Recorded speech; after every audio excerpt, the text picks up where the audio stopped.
Hello বন্ধুরা, সকলে কেমন আছো? আমিও ভালো আছি।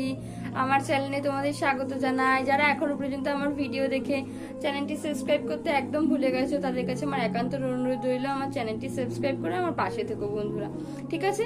আর আমি তো তোমাদের কাছে নানা রকমের টিপস দিয়ে থাকি, আর ঘরে কি কাজ করছি বা কি খাচ্ছি সবকিছুই তোমাদের আমি দেখাই। আমার চ্যানেলটার মধ্যে সবকিছুই তোমরা পাবে।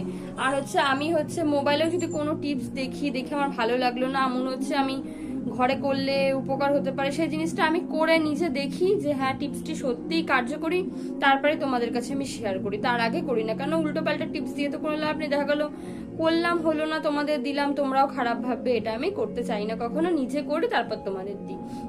আজকের টিপসটি হলো বন্ধুরা, আমরা জানো তো যখন কোনো গামলা কিনি বা থালা কিনি বা কেউ গিফট দেয়, দেখবে ওর মাঝখান দিয়ে একটা লেভেলিং স্টিকার করা থাকে। স্টিকারটার মধ্যে তো আর খাওয়া যায় না বা কিছু কাজ করা যায়। স্টিকারটা যখন আমরা এরকম করে তুলতে যাই, তোলার পরে দেখবে একটা কঠিন একটা আঠা যে ছাপটা ওটা পড়ে থাকে, খুব বিচ্ছিরি লাগে। নখ দিয়ে ঘষে এভাবে এভাবে তুলতে হয়, তো ওভাবে তুললে উঠতেও চায় না, পুরো কেমন হয়ে যায়, ওর ভিতর খেতেও কেমন একটা লাগে, কাজ করতেও কেমন বিচ্ছিরি লাগে।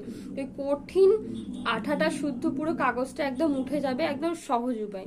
তোমরা কি করবে বলো তো? ধরো এটা গামলার এই ওপরটাতে স্টিকারটা করা আছে। তোমরা ঘরে গিয়ে গ্যাসটা ধরাবে, বা যাদের উনুন হোক স্টোভ হোক সবাই যেটা হোক সেটা ধরাবে। ধরানোর পরে এই যে এদিকটা আঠা, তো এদিকটা এরকম করে কখনোই দেবে না। এই দিকটা তো কোনো আঠা নেই, এদিকটা একটু উঁচুতে ধরবে, তাপটা দেবে, জানে তাপটা এই জায়গাটা লাগে আর এই উপরটা স্টিকারটার মধ্যে লাগে। তবে তাপটা দেওয়ার পর তোমরা কি করবে বলো তো? অনেকক্ষণ দেওয়ার পরে দেখবে স্টিকারটা কেমন একটা হয়ে গেছে। হওয়ার পরে কি করবে বলো তো? তোমরা হালকা করে এরকম করে তুলে দেবে, দেখবে যখন এমনি সময় যে স্টিকারটা তোলার পর আঠার ছাপটা থেকে গেছে সেটা থাকবে না, ওই গরম তাপটাতে আঠাটা পুরো গলে গিয়ে কাগজে উঠে পুরো একদম উঠে শুদ্ধ চলে আসবে।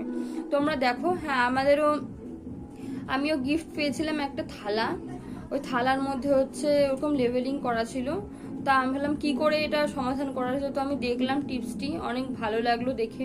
ভাবলাম হ্যাঁ এই সমাধানটা তোমাদেরকে দিলে খুব ভালো হয়, কেন এই সমাধানটা সবাই করতে চায়। এক সময় সবাই এই প্রবলেমটা পড়ো যে আঠাটা তোলার পরে, কাগজটা তোলার পরে আঠাটা থেকে যায়, কি করবে? আমি দেখলাম যে হ্যাঁ এরকম এরকম টিপসটা আছে, তো আমি নিজে করে দেখলাম হ্যাঁ একদম সত্যি পুরো এরকম তুললে একদম আঠাটা উঠে যাচ্ছে শুদ্ধ, আর কোনো কিছু করতে হচ্ছে না।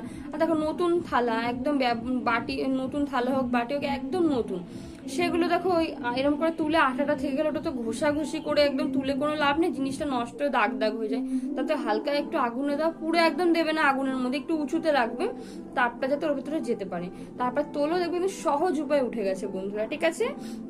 তোমরা করে দেখো, ভালো লাগলে একটা লাইক দিও, ঠিক আছে? আর আগে থেকে দিতে হবে না, তোমাদের যদি কার্যকরী হয় তাহলেই তোমরা দিও, তাহলে দিতে হবে না। সবাই আমার পাশে থেকো, সবাই সহযোগিতা করো, ঠিক আছে বন্ধুরা? টাটা, সবাই ভালো থেকো।